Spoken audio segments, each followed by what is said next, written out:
아멘. 이스라엘 나라의 선지자 사무엘 당시 그 나라가 아주 위태로운 상황에 놓여 있었습니다. 마침 요즘 우리나라와 똑같은 이런 어려운 상황을 맞이했습니다. 그때의 선지자 사무엘이 백성들을 미스바에 모아놓고 하나님 앞에 금식하며 부르짖는 기도를 이제 합니다. 하나님은 그 기도를 들으셨습니다. 우상과 죄악을 버리고 우리가 하나님께로 돌아가자 하면서 금식하며 부르짖어 기도하고 어린 양을 잡아서 번제를 드리는 그 일로 말미암아 하나님께서 마음을 돌이키셔서 그 땅에 평안을 주셨는데 블레셋과의 전쟁에서 승리를 거두게 되고 그 땅에 평화를 거두게 되고 또 전쟁에서 승리한 후에는 큰 돌을 세워서 하나님께서 여기까지 우리를 도우셨다라는 뜻으로 에벤에셀이라는 단어를 적어서 기념비를 세워놓았습니다.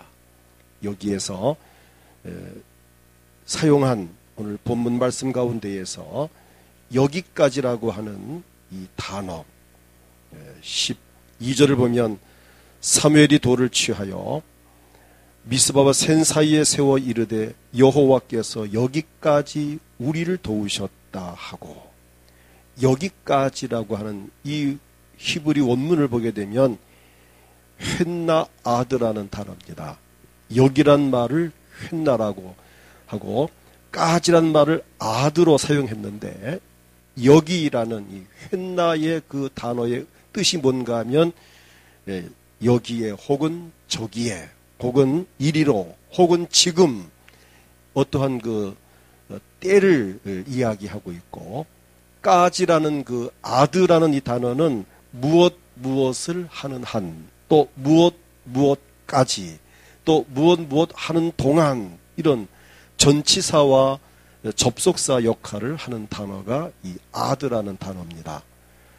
장소성을 나타낼 때에는 이곳까지 혹은 어디서부터 어디까지 또는 여기까지를 의미하고, 시간성을 나타낼 때에는 현재까지 혹은 아직까지 또는 무엇을 하는 동안까지, 이런 의미가 담겨진 단어가 바로 오늘 본문의 여기까지라는 이 단어입니다. 전 오늘 이 원문의 이 훻나 아드란 이 단어를 상기하면서 여기까지 도우신 하나님, 이런 제목으로 오늘 함께 복을 받기 원합니다. 오늘은 특별히 우리 부산 연제구 목회자 협의회에서 얼마 전에 모여서 우리가 임원들이 회의를 했습니다. 나라가 어렵고 힘든데 우리 연제구 산하 모든 교회들이 12월 첫째 주일을 선정해서 나라와 민족을 위해서 기도하는 특별한 날로 삼자. 그래서 오늘 연제구에 속한 한 80여 개 교회들이 오늘 이렇게 나라와 민족을 위한 기도를 오늘 특별히 하는 그런 기념주일로 지금 지키고 있습니다. 그래서 저도 오늘 이 말씀을 전하고 우리가 정말 나라와 민족을 위해서 뜨겁게 기도하는 시간을 갖기를 원합니다. 자, 여기까지 도우신 하나님. 첫째로 저나 여러분을 하나님께서 지금까지 도우셨습니다. 하나님이 우리나라를 지금까지 도우셨습니다. 원문의 의미와 같이 여기까지 우리를 도우셨습니다.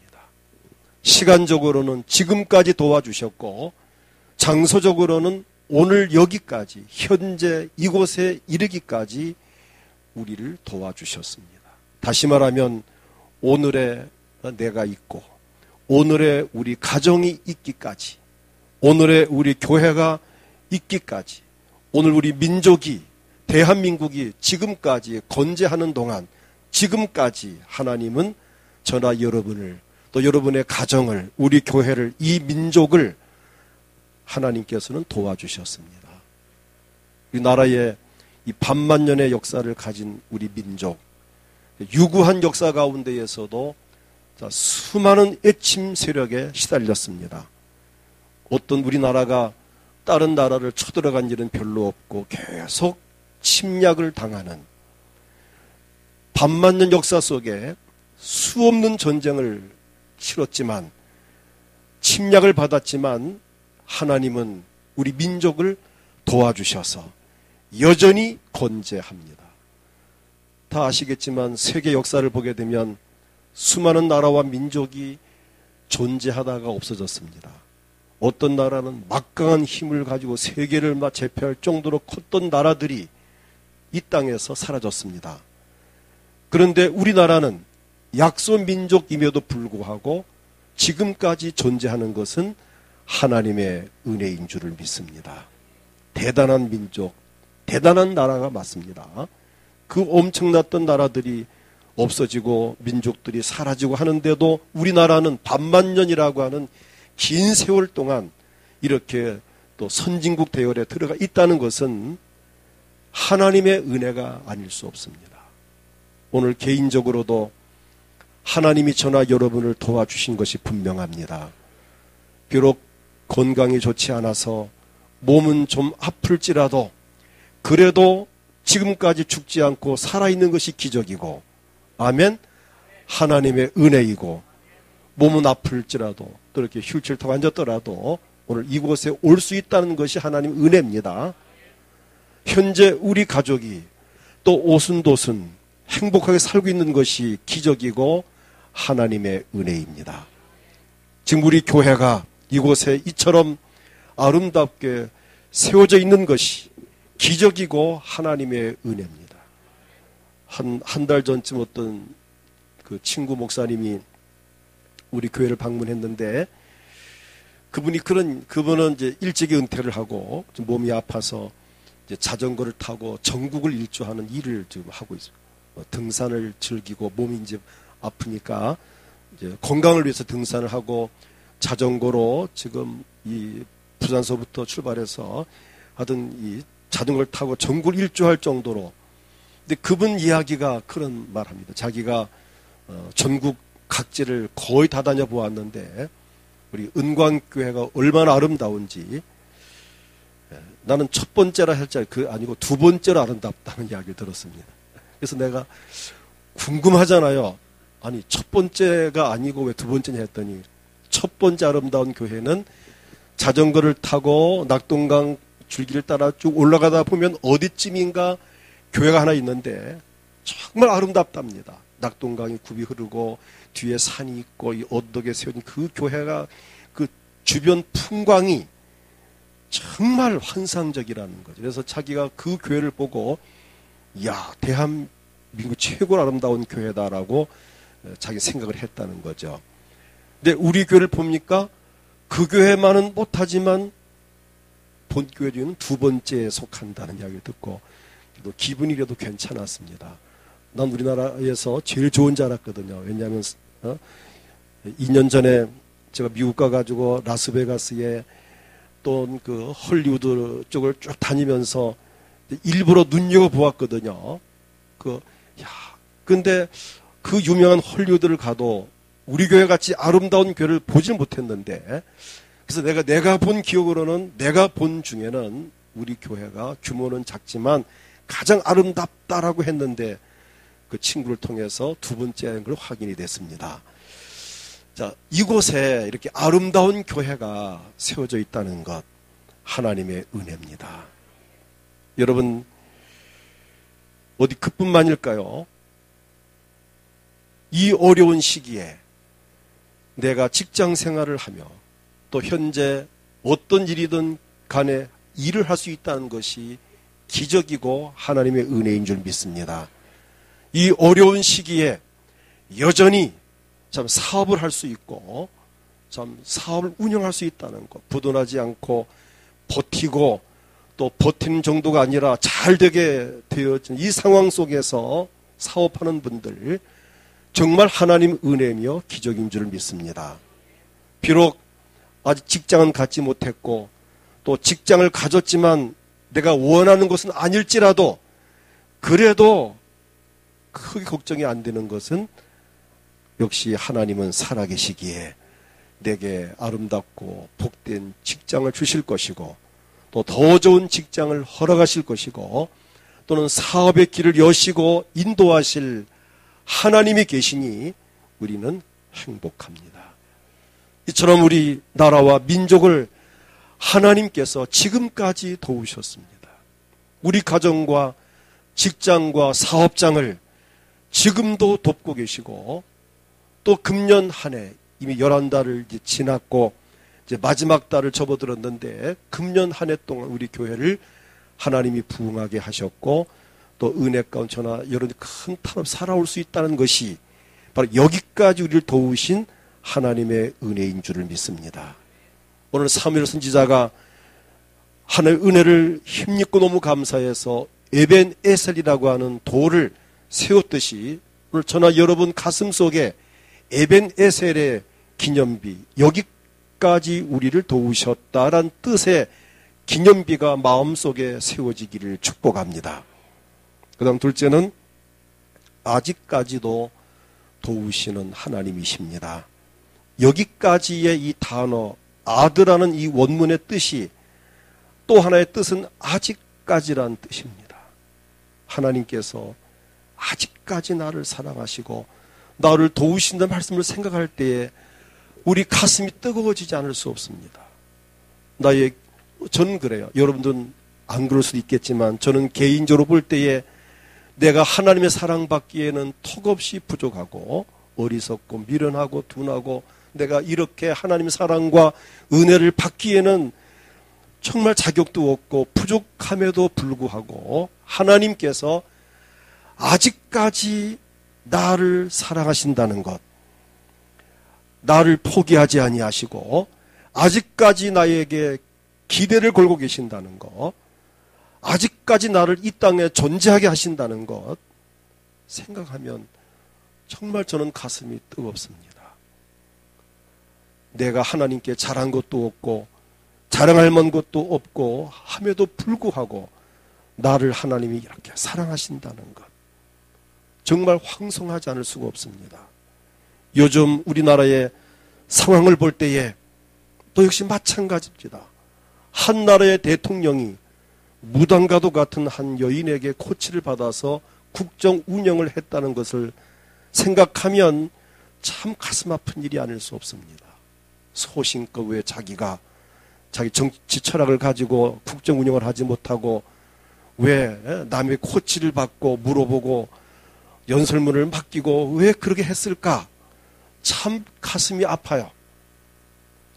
또 반면에 비록 실수를 좀 했더라도 같은 정치인으로서 협력해서 이 어려움을 극복하고 좀 좀 같이 나라를 다스리는 일에 같이 이렇게 힘을 모으는 것이 아니라 그 조금 잘못했다고 당장 내려오라, 사표내라, 하야하라 하고 하는 또 몰아치는 그 정치인들을 볼 때에도 실망하지 않을 수가 없습니다. 누구나 인간은 실수할 수 있습니다. 그러다 그 실수를 좀 감싸주고 부족한 부분을 옆에서 또 뭐 야당이 좀 도와주고 또 다른 무슨 또 어떠한 그 중징받은 사람들이 협력해주고 해서 이 나라를 어떤 바로 이끌어갈 수 있다면 참 좋을 건데 그냥 막무가내로 하야하라, 내려오라, 사표내라, 빨리 끝내라 라고 하니까 더 나라가 혼란스럽고 대한민국 헌법이 엄연히 있는데 법 절차를 따라서 수순을 밟아서 뭐 검사하고 처리하면 될 건데 참 이런 부분들이 참 너무 아쉽지 않을 수가 없습니다. 이런 상황을 성경 말씀에서 뭐라고 하셨는가? 누가복음 6장 42절을 보게 되면 이렇게 말씀합니다. 너는 내 눈 속에 있는 들보를 보지 못하면서 어찌하여 형제에게 말하기를 형제여 나로 내 눈 속에 있는 티를 빼게 하라 할 수 있느냐? 예식하는 자여 먼저 내 눈 속에 들보를 빼라. 그 후에야 내가 밝히 보고 형제의 눈 속에 있는 티를 빼리라. 자, 여러분 자기 눈엔 들보가 들어있는데 형제의 눈에 티가 들었다고 그냥 욕을 하고 비난하고 티를 빼라고 안 빼면 죽인다고 자기 눈에 들보는 더 큰 것이 있는데 불구하고 자, 이런 입장을 우리가 한번 또 생각할 수도 있습니다. 남의 눈에 티가 들어갔다고 해서 난리를 치기보다는 자기 눈에 들보를 먼저 빼라는 이 예수님 말씀.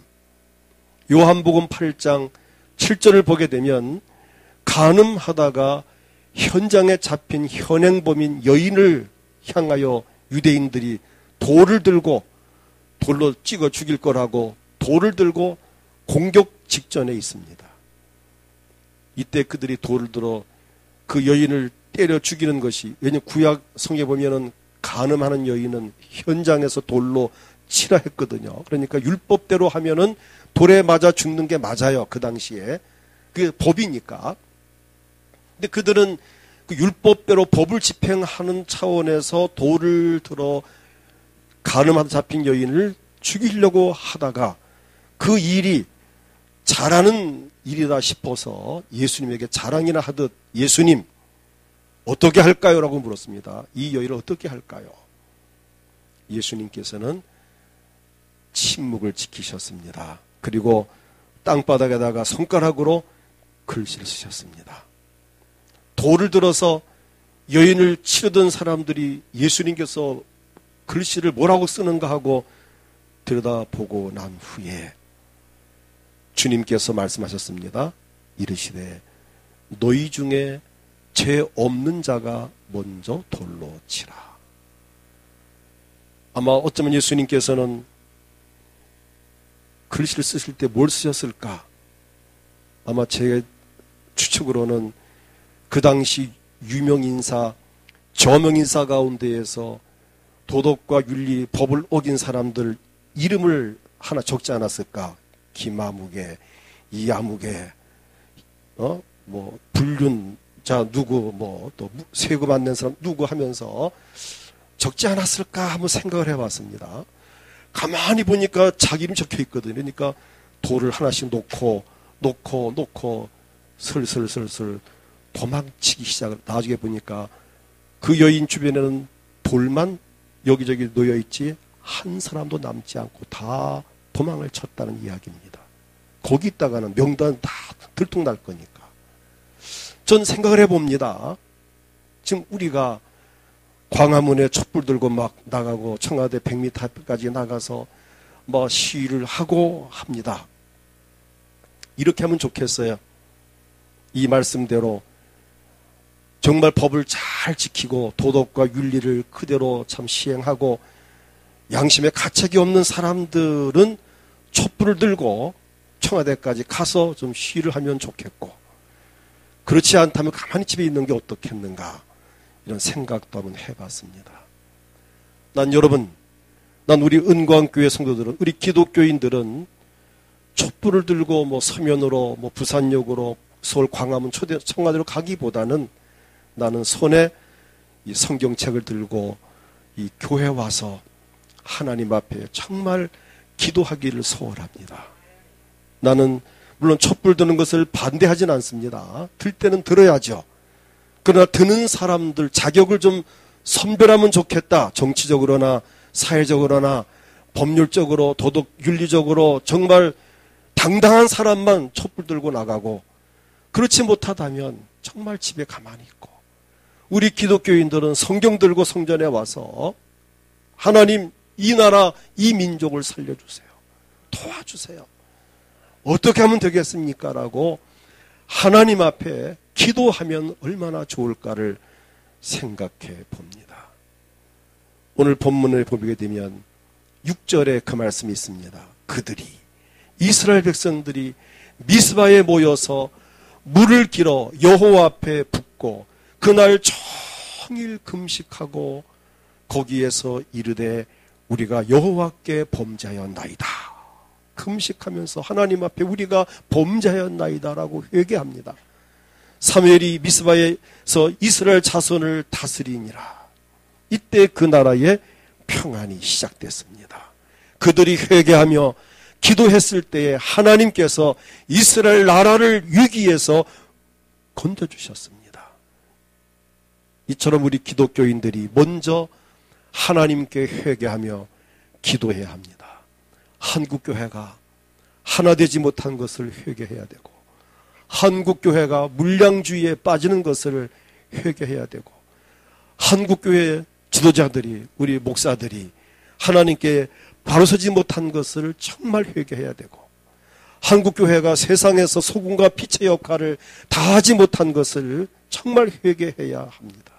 특별히 나라와 민족을 위해서 우리가, 저나 여러분이 기도하지 못한 것을 우리가 회개해야 됩니다. 무엇보다도 대통령과 정치인들을 위해서 기도하지 못한 것도 우리는 회개해야 됩니다. 성경에 보면은 이스라엘 나라가 어려움을 당할 때마다 왕을 비롯한 백성들이 성전에 모이거나 어떠한 미스바 같은 장소에 모여서 하나님 앞에 간절히 회개하며 기도할 때에 놀라운 구원의 역사가 일어났습니다. 우리나라도 역시 난 희망이 있다고 봅니다. 이번에 촛불 집회를 하면서 지금 세계 각국에서 대한민국을 높이 평가한다는 이야기를 들었습니다. 야, 대단한 나라다. 저렇게 많이 모인 것도 세계 역사상 처음으로 가장 많이 모여. 어떤 나라도 저렇게 많이 모인 나라가 역사상 없답니다. 근데 이렇게 많은 사람 모였음에도 불구하고 이렇게 고함을 치거나 이렇게 폭력을 하거나 물대포를 쏘거나, 물론 옛날엔 그랬지만 이번에 안 그랬잖아요. 철탄을 막 쏘거나 혹은 경찰들을 막 두드려 패거나 이런 차를 이런 일이 이번 없잖아요. 이걸 보면서 이 대한민국의 그 국민의 정서가 세계적이다. 대단하다. 희망 있는 나라다. 라고 지금 높이 평가를 한다는 거죠. 이쯤 되면 우리나라 주식이 막 떨어져야 되는데 지금 주식이 안 떨어진 이유가 국민성이 이렇게 건전하고 건강한 이 국민이라면 주식을 사야 되겠다 해서 외국 사람들 주식을 오히려 산 입장이지. 그래서 오늘 아침도 그런 방송을 제가 들었습니다. 이 대한민국, 물론 이 상황에 대해서만큼은 부끄럽고 참 세계 여론을 문별받고 있지만 이 시 문화에 대해서만큼은 세계적으로는 평가를 받고 건강한 나라, 역시 문화가 참 수준이 있는 나라라고 하는 그런 평가를 받는다는 것. 이런 부분들이 우리 한국의 희망일 수 있습니다. 아까 집사님께서 기도하신 대로 다음 정권 잡을 사람은 좀 더 훌륭한 사람, 주님 볼 때 합당한 사람이 정권을 잡아서 정말 이 어려운 시기에 정말 개구리가 움츠렸다가 뛰면 뭘 뛰듯이 우리나라가 정말 점프를 할 수 있는 이런 기회, 전화위복의 기회가 되어지길 위해서 기도하시기를 축복합니다. 우리나라 희망이 있습니다. 왜냐하면 하나님이 함께 하십니다. 반만 년 동안 지켜주셨습니다. 임진왜란 때에도 우리를 지켜주셨고, 한국전쟁 때에도 지켜주셨고, 얼마 전 IMF 때에도 지켜주셨습니다. 하나님은 우리 대한민국을 특별히 관심 갖고 있습니다. 왜 그럴까요? 비율로 보면은 전 세계에 선교사를 가장 많이 파송한 나라가 우리나라입니다. 숫자상으로는 물론 미국이 많지만 국민 그 인구 프로테이지를 낸다면 한국 사람이 가장 많은 선교사를 전 세계에 보냈다고 하는 것은 하나님은 우리 대한민국을 통해서 세계를 복음화하길 원하고 계십니다. 절대 우리나라는 망하지 않습니다. 오뚜기같이 빨딱빨딱 잘 일어나는 우리나라가 대한민국입니다. 그 이유가 뭘까요? 하나님이 우리 민족을 사랑하시기 때문입니다. 오늘 여러분, 우리 오늘 정말 나라 민족을 위해서 뜨겁게 기도하고 오늘 저나 여러분의 기도가 하나님 앞에 상달되어서 나라가 속히 안정이 되어지기를 소원합니다.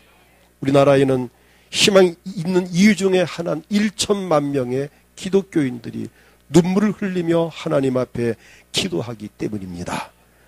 우리나라는 물론 우리 각자 개인과 가정과 교회를 위해서도 우리는 기도해야 됩니다.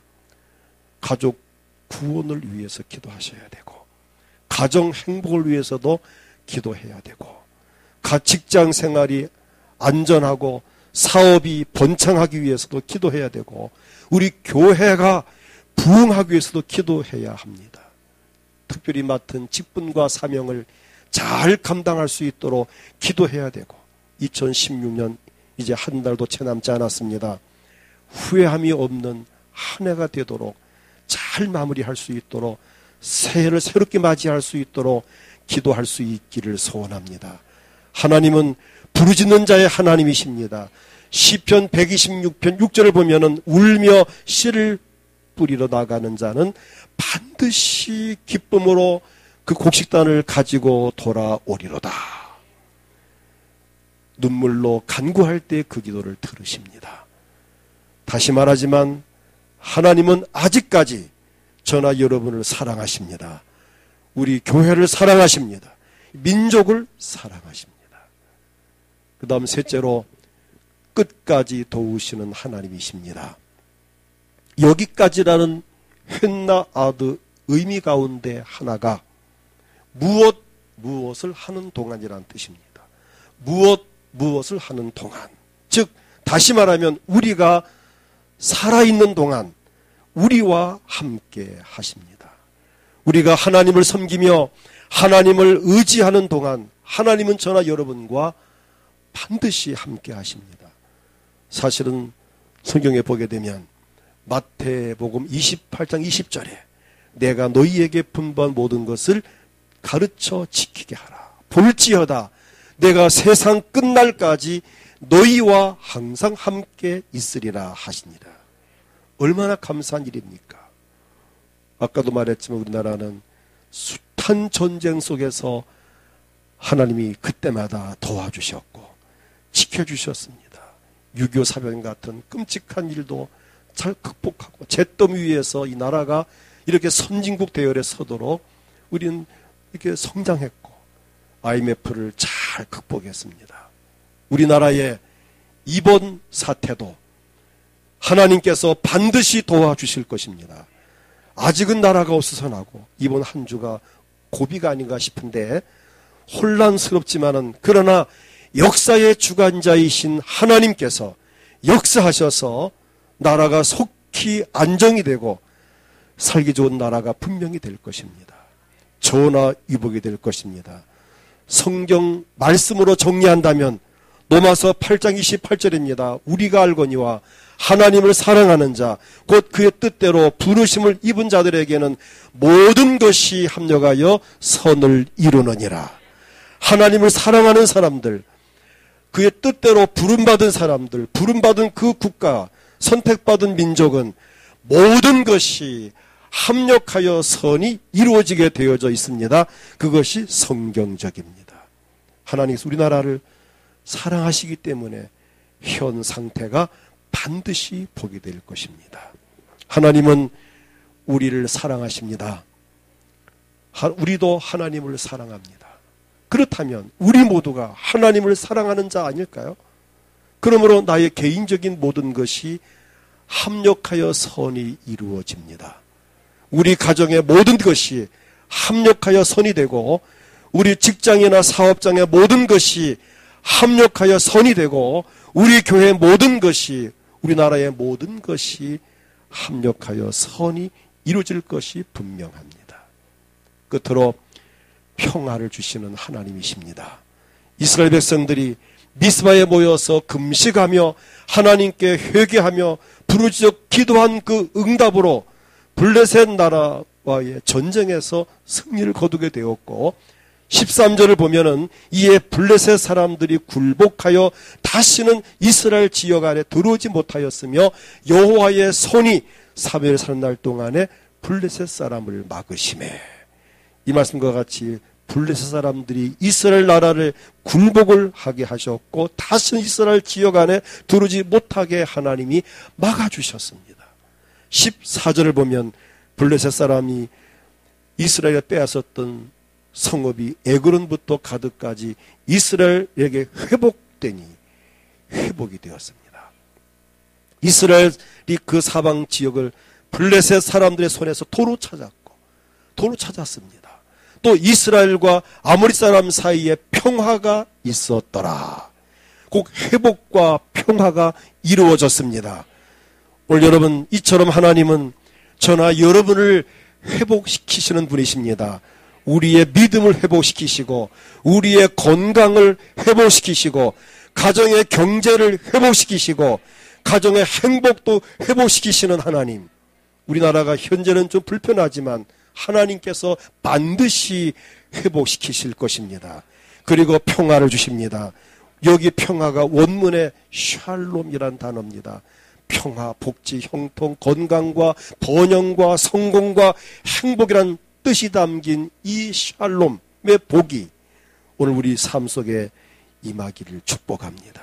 이처럼 하나님이 함께 하시면 우리 삶이 평화로운 것은 기본이고 형통하며 건강하며 번영하고 성공하고 행복한 삶을 살아갈 수 있으니 정말 할렐루야가 아닐 수 없습니다. 오늘 우리에게 이 엄청난 행복을 주시려고 하나님께서는 우리 여전히 지금 우리와 함께 하십니다. 그 증거로 여기까지 우리를 도우셨습니다. 하나님의 아들이신 예수님께서도 우리 평화를 위해서, 행복을 위해서 하늘 영광 보좌를 버리고 세상에 오셔서 십자가에 피 흘려 죽으셨습니다. 어찌 그뿐입니까? 보혜사 성령도 우리와 여전히 함께 하시며 우리의 행복을 돕고 계시니 이제 우리는 여기까지 도우신 그 하나님, 아직도 도우신 하나님, 앞으로 도우실 그 하나님을 통해서 행복한 삶을 살아갈 수 있기를 주의 이름으로 축복합니다. 이 시간 다 같이 합심해서 기도할 때에 오늘 특히 연제구 산하 교회들이 특별히 오늘 나라와 민족을 위해서 기도하는 주일로 지키고 있습니다. 이 시간 하나님 우리나라 이 민족 도와주세요. 이 어려움을 극복하고 다시 회복되게 도와주세요. 정치적으로 안정을 찾게 도와주세요. 하나님 이 어렵고 복잡한 문제가 풀리게 도와주세요. 속히 나라가 안정되게 해주세요. 그리고 다음 지도자는 정말 훌륭한 사람을 세워주세요. 그리고 하나님 경제가 회복되고 성장하게 도와주세요. 전쟁의 위협이 없게 도와주세요. 실업자 없는 나라가 되게 도와주세요. 전 세계에 더 많은 선교사를 파송하는 우리나라가 되게 해주세요. 나라와 민족을 위해 특별히 기도하시고 이 시간 여러분 자신 개인적으로도 몸이 아프신 분들은 아픈 곳에 손을 얹고 하나님 이 아픈 몸을 낫게 해주세요. 마음에 소원이 있습니까? 가슴에 손을 얹고 하나님 내 마음의 소원 이루어주세요. 오늘 뜨거운 마음으로 자기 원하는 소원까지 함께 아울러서 우리 한 1, 2분 정도 통성으로 기도합니다. 주님을 크게 부르고 기도하겠습니다. 주여 하나님